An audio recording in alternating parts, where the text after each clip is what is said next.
So I think he has a rhetorical ability with it. His deal-making ability as a statesman is, I think, as John suggests, much exaggerated. But you know, the fact that he would be willing to talk to Vladimir Putin and is willing to say that he would be willing to talk to Vladimir Putin does make him a different type of politician to a lot of the other candidates. Could I quickly just respond to something that Freddie said? I think he's exactly right that Trump views himself as a deal maker, and he thinks that he can move in here and he can talk to Putin, he can talk to Zelensky, he can use pressure on Zelensky, and he can cut a deal. The problem that Trump faces is not simply that there would be resistance from the rest of the establishment if he tried to do that.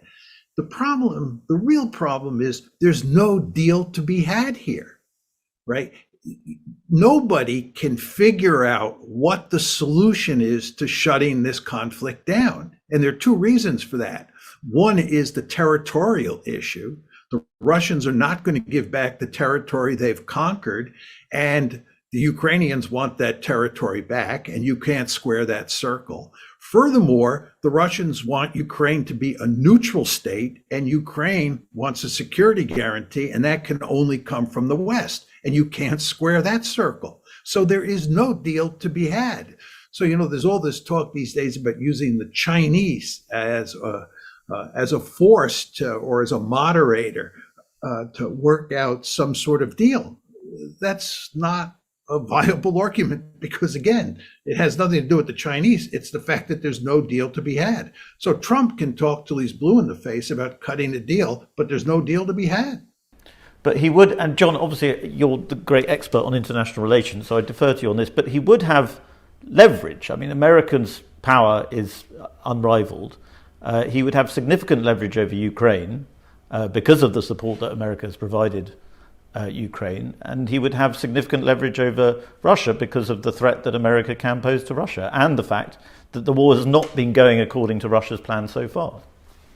I think you're absolutely right that he would have significant leverage over the Ukrainians. Not total leverage, but significant leverage. But I don't believe he'd have any leverage over the Russians. The Russians don't trust the Americans, whether it's Trump or Biden, as far as they can throw them. And the Russians have a deep-seated interest in taking as much of Ukraine as they can and turning the remaining part of Ukraine into a dysfunctional rump state.